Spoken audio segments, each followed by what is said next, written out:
Chandu RK news కి స్వాగతం. ఇప్పుడు హెడ్లైన్స్ చూద్దాం. స్పీకర్ కు వైసీపీ రెబల్ ఎమ్మెల్యేల లేఖలు. వృద్ధాప్యంలో ఉన్న అత్తను కోడలే చూసుకోవాలి, అది మన సంస్కృతిలోనే ఉంది. జార్ఖండ్ హైకోర్టు తీర్పు. కెనడా ఎన్నికల్లో విదేశీ శక్తుల జోక్యంపై విచారణలో భారత్ పేరు. ఆంధ్రప్రదేశ్ అసెంబ్లీ స్పీకర్ కు వైసీపీ రెబల్ ఎమ్మెల్యేలు తాజాగా లేఖలు రాశారు. తమకు అందిన నోటీసులు వివరణ ఇచ్చేందుకు 4 వారాల గడువు ఇవ్వాలని కోరారు. ఈ మేరకు వైసీపీ రెబల్ ఎమ్మెల్యేలు మేకపాటి చంద్రశేఖర్ రెడ్డి, ఉండవల్లి శ్రీదేవి, కోటంరెడ్డి శ్రీధర్ రెడ్డి, ఆనం రామనారాయణ రెడ్డి బుధవారం స్పీకర్ కార్యాలయానికి విడివిడిగా లేఖలు పంపించారు. తాము అందుకున్న నోటీసులను పరిశీలించాల్సిన అవసరం ఉందని, తమపై ఫిర్యాదు చేసిన వారు సమర్పించిన ఆధారాలను అందించాలని ఈ లేఖలో కోరారు. ఇక వాటిని పరిశీలించేందుకు 4 వారాల గడువు కూడా ఇవ్వాలంటూ విజ్ఞప్తి చేశారు. తమ పార్టీకి చెందిన 4 ఎమ్మెల్యేలు అనైతికంగా పార్టీ మారారని, పార్టీ ఫిరాయింపుల చట్టం ప్రకారం వారిపై చర్యలు తీసుకోవాలని వైసీపీ స్పీకర్ కు ఫిర్యాదు చేసింది. ఇక ఆనం, కోటంరెడ్డి, మేకపాటి, ఉండవల్లి శ్రీదేవిలపై అనర్హత వేటు వేయాలని కోరింది. ఈ ఫిర్యాదును పరిశీలించిన స్పీకర్ తమ్మినేని సీతారాం, పార్టీ ఫిరాయింపులకు పాల్పడిన నేపథ్యంలో వారిపై చర్యలు ఎందుకు తీసుకోకూడదో వివరణ ఇవ్వాలని నోటీసులు జారీ చేశారు. ఇక ఈ నోటీసులకు వివరణ ఇచ్చేందుకు మరింత సమయం కావాలని వైసీపీ రెబల్ ఎమ్మెల్యేలు తాజాగా లేఖలు రాశారు. వృద్ధాప్యంలో ఉన్న అత్త సంరక్షణపై జార్ఖండ్ హైకోర్టు కీలక వ్యాఖ్యలు చేసింది.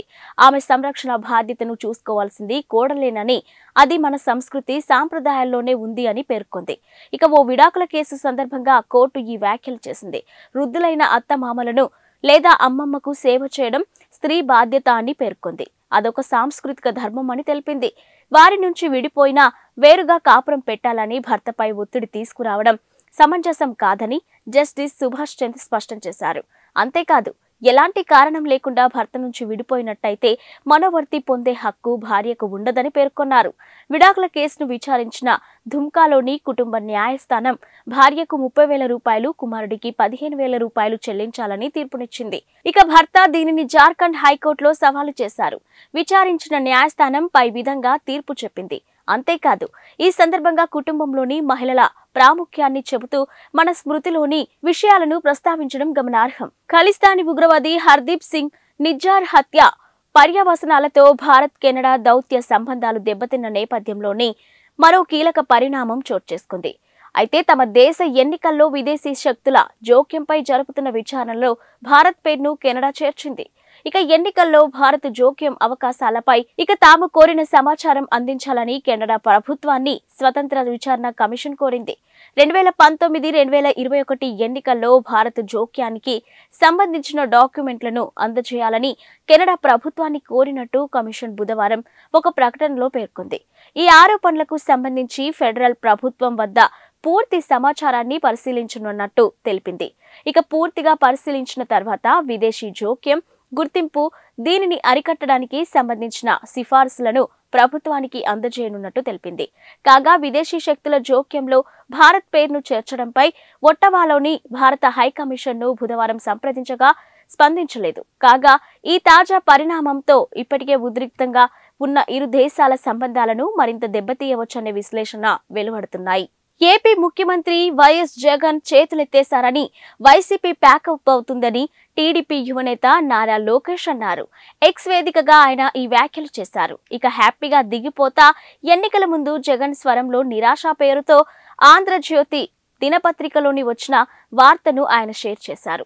ఇక 56 నెలలుగా అధికారంలో ఉన్నాను, నేను బెటర్గానే చేశానని అనుకుంటున్నా, ఎలాంటి విచారం లేదు, ఇప్పటికిప్పుడైనా సంతోషంగా దిగిపోతా అంటూ జగన్ నిర్వేదాన్ని వ్యక్తం చేసినట్టు ఈ వార్తలో ఉంది. ఇక తిరుపతిలో జరుగుతున్న ఎడ్యుకేషన్ సమ్మిట్లోని ఆయన ఈ వ్యాఖ్యలు చేశారని సదరు పత్రిక పేర్కొంది. హైదరాబాద్ బిర్యానీ ప్రపంచవ్యాప్తంగా పాపులర్. దీనికి జతగా ఇప్పుడు బిర్యానీ టీ కూడా వచ్చేసింది.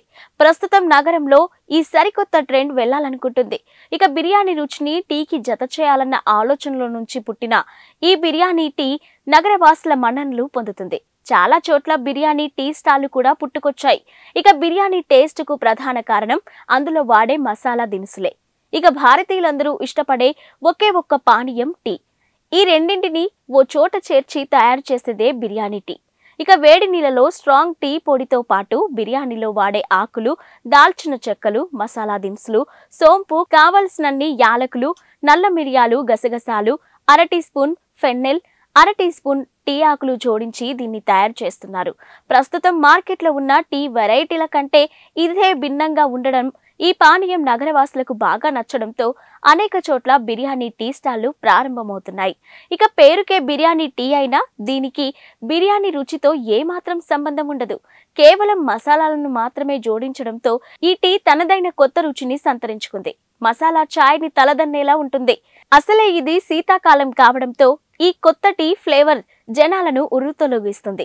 ఆస్ట్రేలియాలోని ఓ బీచ్ లో స్నానాలకు వెళ్లిన 4 భారతీయులు ప్రమాదవశాత్తు నీటిలో మునిగి ప్రాణాలు కోల్పోయారు. ఇక విక్టోరియాలోని ఫిలిప్ ఐలాండ్ బీచ్ లో ఈ ఘటన జరిగినట్టు కాన్బెర్రాలోని భారత హైకమిషన్ తెలిపింది. ఇది హృదయ విదారక ఘటన అని ఆవేదనను వ్యక్తం చేసింది. బాధితుల స్నేహితులను సంప్రదించి అవసరమైన సాయం అందిస్తామని చెబుతూ వారి కుటుంబాలకు సానుభూతి తెలిపింది. ఇక జనవరి 25న మధ్యాహ్నం 3:30 సమయంలో 3 మహిళలు, ఓ పురుషుడు బీచ్ లో ప్రమాదంలో ఉన్నట్టు తమకు సమాచారం అందినట్టు విక్టోరియా పోలీసులు తెలిపారు. వెంటనే అక్కడికి చేరుకొని వారిని రక్షించే ప్రయత్నం చేశామని, అయితే అప్పటికే 2 మహిళలు, ఓ పురుషుడు ప్రాణాలు కోల్పోయారని తెలిపారు. ఇక అపస్మారక స్థితిలో ఉన్న మరో మహిళను ఆసుపత్రికి తరలించినట్టు చెప్పారు. అక్కడ ఆమె చికిత్స పొందుతూ మృతి చెందినట్టు తెలిపారు. వీరి మృతి వెనుక కారణాలు ఏంటి అని అనుమానాస్పద పరిస్థితులేవీ లేవని దర్యాప్తు చేస్తున్నప్పుడు పేర్కొన్నారు. భారత దిగ్గజ బాక్సర్ మేరీ కోమ్ రిటైర్మెంట్ ప్రకటించిందంటూ గురువారం ఉదయం నుంచి వార్తలు వస్తున్నాయి. అయితే ఈ వార్తలను ఆమె ఖండించారు. తాను ఇంకా రిటైర్మెంట్ ప్రకటించలేదని స్పష్టం చేశారు. తన వ్యాఖ్యలను తప్పుగా ప్రచారం చేస్తున్నారని క్లారిటీ ఇచ్చారు. తాను ఎప్పుడు ప్రకటించాలనుకున్నా వ్యక్తిగతంగా మీడియా ముందుకు వస్తానని తెలిపారు. తాను రిటైర్మెంట్ ప్రకటించానంటూ కొన్ని మీడియా కథనాలు వస్తున్నాయని, ఇక అందులో నిజం లేదని ఆమె వివరించారు. ఇక ఈ మేరకు ఓ ప్రకటన విడుదల చేశారు. జనవరి 24న తాను దిబ్రూఘర్లోని ఒక పాఠశాలలో జరిగిన కార్యక్రమంలో పాల్గొన్నానని, ఇక అందులోని పిల్లలను ప్రోత్సహిస్తూ మాట్లాడానని చెప్పారు. తనకు ఇప్పటికీ క్రీడల్లో ఇంకా సాధించాలనే కోరిక ఉన్నప్పటికీ ఒలింపిక్స్ లో వయోపరిమితి కారణంగా పాల్గొనడానికి వీలుండదని చెప్పానని అన్నారు. ఇక వయోపరిమితి ఉన్నప్పటికీ తన ఆటను కొనసాగించగలనని, ఇప్పటికీ తాను ఫిట్నెస్ పై దృష్టి సారిస్తున్నానంటూ పిల్లలకు చెప్పానని క్లారిటీ ఇచ్చారు. తాను రిటైర్మెంట్ ప్రకటించినప్పుడు ఖచ్చితంగా అందరికీ తెలియజేస్తానని అన్నారు. 5 మ్యాచ్ల టెస్టు సిరీస్ లో భాగంగా ఉప్పల్లో జరగనున్న తొలి టెస్టులో ఇంగ్లాండ్ జట్టు టాస్ గెలిచి బ్యాటింగ్ ఎంచుకుంది. ఇక బజ్బాల్ ఆటతో భారత్ కు ముక్కుతాడు వేస్తామని ప్రకటించిన ఇంగ్లాండ్ పోరుకు ముందే టీమిండియాపై పైచేయి సాధించే ప్రయత్నం చేసింది. అయితే స్వదేశంలో వరుసగా 16 టెస్టు సిరీస్లను గెలిచిన భారత్ ను ఇంగ్లాండ్ ఎలా అడ్డుకుంటుందన్నది ఆసక్తికరమే. అయితే 2012లో భారత్ చివరిసారి సొంత గడ్డపై ఇంగ్లాండ్ చేతిలోనే ఓడడం కొంత కలవరపాటుకు గురిచేసే అంశమే. ఇక మరోవైపు ప్రపంచ టెస్ట్ ఛాంపియన్షిప్ ఫైనల్ పరంగా చూసుకున్నా కూడా భారత్ కు ఇది ఎంతో ముఖ్యమైన సిరీస్. ఇక రోహిత్ సేన ప్రస్తుతం 4 టెస్టు సిరీస్లలో 2 విజయాలు, ఓ ఓటమి, 1 డ్రాతో 54.16 పాయింట్లతో WTC పట్టికలో 2వ స్థానంలో కొనసాగుతుంది. అయితే ఇంగ్లాండ్ 5 టెస్టుల్లో 2 సిరీస్లలో 2 విజయాలు, ఓటములు, 1 డ్రాతో 7వ స్థానంలో ఉంది. టాస్ అనంతరం రోహిత్ శర్మ మాట్లాడుతూ 5 మ్యాచ్ల టెస్ట్ సిరీస్ ను తొలిసారి ఆడుతున్నట్టు చెప్పారు. అయితే కుర్రాళ్లందరూ ఉత్సాహంగా ఉన్నారని, ఇలాంటి వాతావరణంలో తాము గతంలోనూ ఆడామని చెప్పుకొచ్చాడు. 3 స్పిన్నర్లు, 2 పేసర్లతో బరిలోకి దిగుతున్నట్టు చెప్పాడు. మాలీలో ఘోర ప్రమాదం జరిగింది. అక్రమంగా నిర్వహిస్తున్న బంగారు గని కూలింది. ఈ ప్రమాదంలో 70 మందికి పైగా మృత్యువాత పడ్డారు. గత వారం జరిగిన ఈ విషాద ఘటన ఆలస్యంగా వెలుగులోకి వచ్చింది. భయాందోళనల మధ్య సెర్చ్ ఆపరేషన్ జరుగుతుంది. ఇక మృతుల సంఖ్య మరింత పెరిగే అవకాశం ఉందని Mali geology and mining directorate senior అధికారి కరీం బెర్త్ వెల్లడించారు.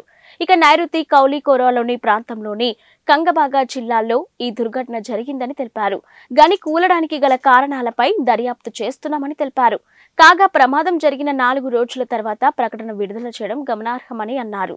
ఇక మైనింగ్ లో పాల్గొన్న చాలా మంది చనిపోయారని, వీరిలో అత్యధికులు మైనర్లు కూడా ఉన్నారని చెప్పారు. భవిష్యత్తులో ఇలాంటి ప్రమాదాలు జరగకుండా మైనింగ్ రంగంలో కొన్ని చర్యలు తీసుకురావాల్సి ఉందని బెర్తే అన్నారు. బుధవారం ఉదయం 10 గంటలకు ఆన్లైన్ విడుదల చేసిన శ్రీవారి 300 రూపాయల టికెట్ల ప్రవేశ దర్శనకు టికెట్లు గంటల వ్యవధిలోనే అమ్ముడుపోయాయని టీడీపీ ప్రకటించింది. ఇక భక్తులు కేవలం 2 గంటల 45 నిమిషాల వ్యవధిలోనే కొనుగోలు చేశారని తెలిపింది. ఇక శ్రీవారి ఆర్జిత సేవలు, లక్కీ డిప్, వృద్ధులు, దివ్యాంగులు, శ్రీవాణి ట్రస్ట్ 300 రూపాయలకే ప్రవేశపెట్టిన దర్శనం టికెట్లను బుధవారం ఉదయం 10 గంటలకు ఆన్లైన్ విడుదల చేసిన శ్రీవారి 300 రూపాయల ప్రత్యేక ప్రవేశ దర్శనం టికెట్లు గంటల వ్యవధిలోనే అమ్ముడుపోయాయని టీటీడీ ప్రకటించింది. భక్తులు కేవలం 2 గంటల 45 నిమిషాల వ్యవధిలోనే కొనుగోలు చేశారని తెలిపింది.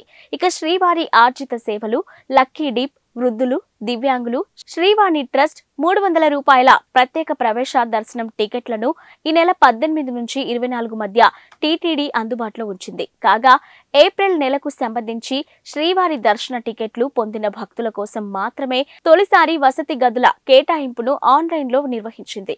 ఈ మేరకు టీటీడీ వివరాలను వెల్లడించింది. ఇవి ఇప్పటివరకున్న బులెటిన్ అప్డేట్స్.